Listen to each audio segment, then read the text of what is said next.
गरमा गरम भात डाली और ता सहित एमती बैगण भजा हो गले खाइबार पूरा मजा आसी जाए। आपण मैंने घरे बैगण भजा निश्चय बनई थे किंतु थरे यही प्रोसेस रे बैगण भजा को बनातु आ भात सहित खातु। थरे बनैला माने बारंबार बनईकी खाइबा इच्छा करेंगे। नमस्कार, मु आपण मानकर इप्सिता मो चैनल इप्सिता'स किचन में आपण समस्त को अनेक अनेक स्वागत। आज मु आपण मानक सह शेयर करी बैगण भजा जोटा कि टिके डिफरेंट स्टाइल आपण माने तो बनई थे किंतु थरे ए स्टाइल रे बनातु बहुत टेस्टी लागिबो खाइबा पई। वीडियो को स्किप न करी संपूर्ण देखंतु। तेबे चलंतु आज रेसिपी को स्टार्ट करवा। ए बैगण भजा को बनैबा पई देखंतु एठी मु 4टी बैगण नेछि। एठी मु धळा बैगण नेछि, आपण माने कळा बैगण रे बेटा को बनै परिबे। 5 रु 6टी सुखिला लंका नेछि। ताकु प्रथमे गोटे बाउल देरे गरम पानी देकी 10 रु 15 मिनिट पर्यंत भिजै नबा, जहा द्वारा कि पूरा सॉफ्ट हो जिवो। बैगण को एबे काटी नउछि। आपण माने लंबा शेप रो भी काटी परिबे मझिरु, किंतु मु राउंड शेप रो काटी नउछि। सब साइज गुड़िक सामान रखिबे। बेसी मोटा कि बेसी पतला करिवे नहीं, मीडियम साइज रे रखिबे। देखंतु सब बैगण को एठी मु काटी नेली। एमती ही रखिबे साइज टी को। तापरे छुरीर अगपटे टिके ताकू कट लगे नेबा। प्रथमे लंबा शेप काटी नेबे, तापरे ताकू चौड़ा शेप रे टिके कट लगे नेबे, जहा द्वारा कि मसला गुड़िक सेतिरे पूरा भल से मिसी जिवो। एबे काटी नेली। आ गोटे को काटी नउछि देखंतु, किंतु बेसी काटिबे नहीं। एमती सामना पटे काटिले एटा ठीक से कटिबो छुरीर। एबे काटी नेली। सेम प्रोसेस रे सब बैगण को मुठी काटी नेली। तापरे मसला आमे रेडी करबा। गोटे मिक्सिंग जार नहीं जाउची, सेतिरे जो लंका को भिजे के रखली ताको दे दोची। टिके रसुन रो क्वांटिटी अधिक नेबे, रसुन को दे देली।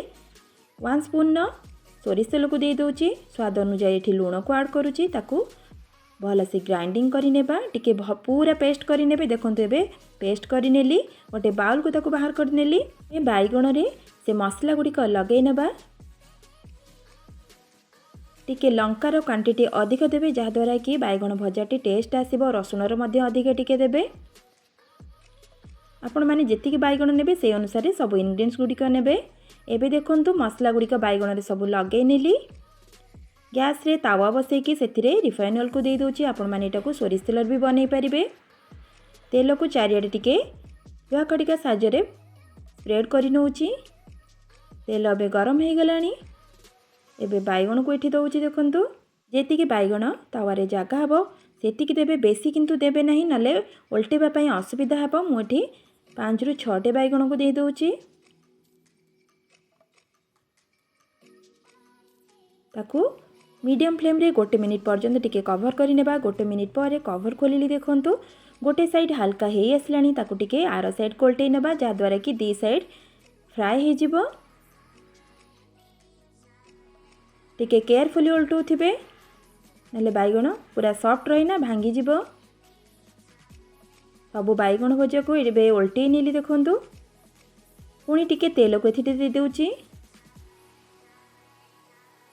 तेल को देकी आमे ताकू पुणी 1 मिनिट पर्यंत टिके कवर करि नेबा, या द्वारा कि आर साइडटा भी हे जिवो। 1 मिनिट पर कवर खोलिली। ताकू पुणी आउ टिके उल्टे नेबा, जा द्वारा कि पूरा क्रिस्पी हे जिवो बैगणटी।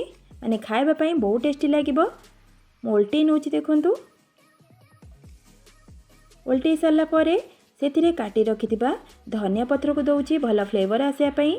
आपण माने निश्चय धनिया पत्र देबे। खाइला बेले आपण जानि परिबे आरो टेस्टटा केमती आछि। धनिया पत्र को दे सारा पर स्पैचुला साहाय्य टिके ताको प्रेस करि नेबे। धनिया पत्र गुड़िक बैगण सहित पूरा मिसिकी रहिबो। देखंतु एबे पूरा परफेक्ट हे गलानी। मु ताको प्लेट को काढी नउची। सेम प्रोसेस रे सब बैगण भजा को मु बनै नेली। निश्चय बनैबे। बनै सारा पर आपण मानक अनुभव मो सह शेयर करबे। आपण मानक किपरि लागिला। जदि आजिर वीडियोटी आपण मानक पसंद लागिथिबो प्लीज लाइक शेयर और सब्सक्राइब करने को बिल्कुल भूलबे नहीं। फेसबुक पेज रे देखुथिरे फॉलो तो निश्चय करिवे।